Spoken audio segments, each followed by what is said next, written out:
Ah! Hi friends and neighbors, welcome to Help Desk, the place where we answer some of life's most curious questions, or at least we try. We call upon both experts and regular folks to help us learn a little bit more and be able to help each other in community. If you have any questions that you want to submit, you can do that through the end of August, which is coming up soon, and you can send those over to social@neighborhoodchurchatl.com and we will try to work them into future segments. All right, let's get started. Our question for today is, how do I find a therapist? Ooh. All right, so this one is a good one to talk about and one that a lot of times we don't kind of know how to talk about. So I'm really excited to dive into this with you. I know one of the first ways we often respond when we get asked a question we can't answer is, let's Google it. So let's see what the internet has to say. Typed in therapy. Okay, so stuff is coming up. Online therapy with insurance, therapy, Atlanta therapy. So I'm sure that you could find a therapist on here, but honestly, before I was in therapy, I would do this and I would just shut my computer because I got so overwhelmed. So what we're gonna do today is we're going to introduce you to a few therapists who are absolutely amazing. They're part of our neighborhood community and they have some tips for you for kind of how to find a good therapist. The first person I wanna introduce you to, her name is Melissa Sexton. She has her MDiv, her PhD, her LMFT, so she's a licensed marriage and family therapist. And she's also ordained, so she is serving in this way in the United Methodist Church, which is super cool. She's going to tell you a little bit about how to find a therapist and about some therapy groups that are forming right now that you might be interested in. Hey, Michelle in Neighborhood Church. I'd say go with your gut. Go with your gut first. Now, this is the perfect time to be seeking out therapy because it's convenient, everything's telehealth, and for most people, it's actually free or low cost, out of pocket, okay? So I'll be happy to explain that offline and why that should matter. You can do individual therapy, couples therapy, family therapy, or you can do group therapy. And I'm right now trying to build out some groups, so ask me about that. I'd love to put you in a group. It's a lot of fun, it's meaningful, it's joyous, and people make great strides in group therapy even more than they do in individual therapy, I think. But going to therapy right now is important, okay? And it says that there's something very right about you and not wrong with you. Seeking out support is key right now, all right? Message me, Melissa Sexton, marriage and family therapist, pastoral counselor. I'll be happy to share with you what I know, make some referrals, or work with you myself. So as you can see, Melissa is a really fun person and would be great to work with. You can reach out to her. Her website is melissadsexton.com. So you can find all of her contact info there. And you can also find the groups that she's talking about there.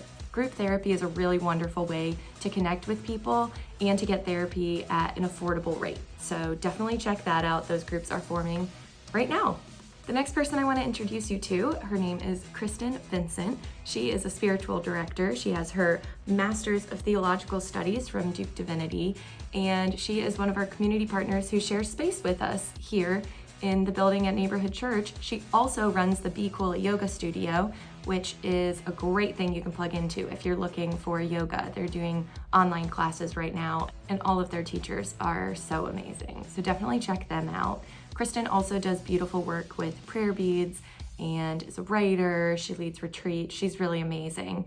But I'm gonna let her tell you about the difference between therapy and spiritual direction and how spiritual direction might be something that you're interested in and that your soul is interested in right now.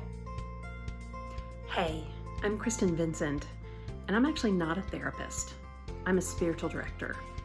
What is a spiritual director? Good question. So spiritual direction can be really helpful if you have questions for God, like, where are you, God? Or why is this happening in my life? Spiritual direction can be great if you're trying to discern your calling or trying to understand where God is leading you. Spiritual direction can be really helpful When you are dealing with pain or trauma in your life, and you are wondering how to share that pain or trauma with God and wanting to find peace. Spiritual direction can be great, even if you think that you don't like God, don't trust God, don't believe in God, or don't like the church. We can talk about that. And spiritual direction can also be good if you're just looking for ways to pray or new ways of connecting with God and experiencing God's deep love. In other words, spiritual direction is kind of like therapy for the soul. In fact, we'll take whatever it is that you've got and we'll sit together and listen for the ways in which your soul is saying what it needs and what it wants and how God is responding. Curious? Let's talk.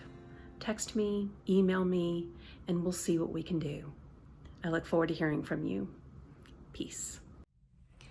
We are so grateful to be in community with Kristen, and we really hope that you'll check out Spiritual Direction. You can find Kristen at KristenEVincent.com, and you can also find her on social media as Kristen E. Vincent. So definitely go follow her. I'm always really inspired by the good vibes she puts out in the world.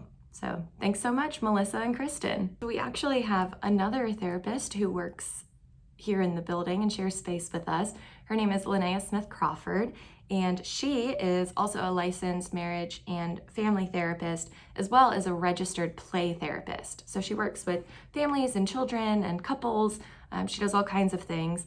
And she is the owner of Kaleidoscope Family Therapy, and they're doing really amazing things here in the community.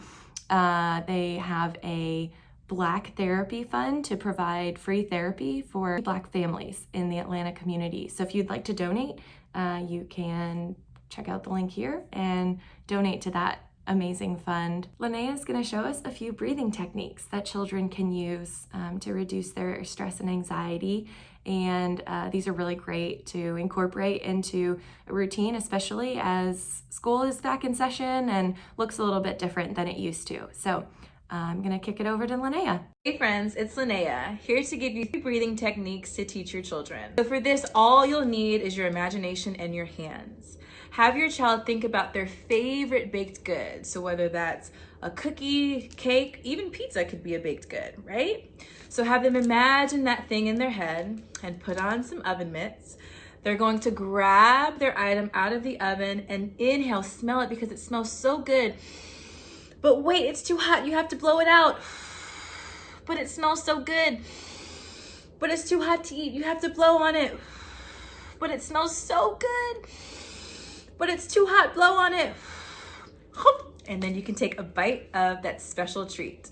You can find LeNaya and the therapist that she works with at KaleidoscopeFamilyTherapy.com. So go check them out. Friends, as you've heard these amazing folks tell you, you are not alone and you don't have to go through anything alone in this world.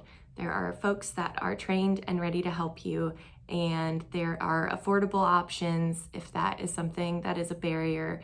And if a barrier is just finding the right person, we are here to help you. I put off going to therapy for a while in college and definitely could have benefited going earlier. What I would tell you that I didn't know in the beginning is that asking questions is a great thing. Advocate for yourself. You get to work with your therapist and tell them what you're looking for out of your time together. Also, if you go and the person isn't the right fit, you are allowed to say, thank you, but no thank you, and go find someone else. I didn't know that in the beginning. And once I found the person that was the right fit for me, it has just changed my therapy experience and has really helped me be a lot healthier overall. Sadly, the truth is that there is still a big stigma around therapy. Some people think going to therapy is weak. Some people think that they're not the kind of person that needs therapy. But we are here to tell you that if you feel like you want to go to therapy, therapy is for you, and there is a therapist for you out there. We're proud of you for being brave and strong and taking this next step to find a therapist who can work with you and help you be the healthiest version of you that you can be.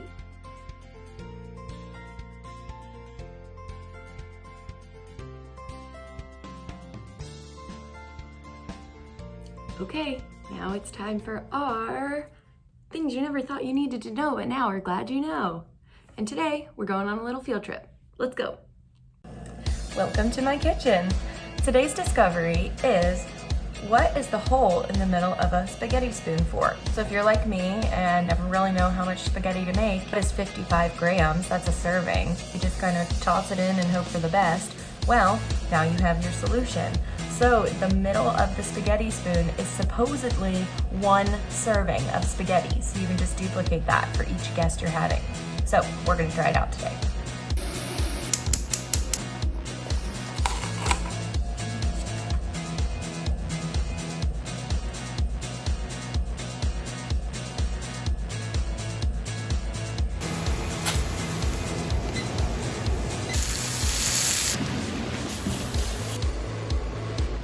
Oh my gosh, it worked. Well, the more you know.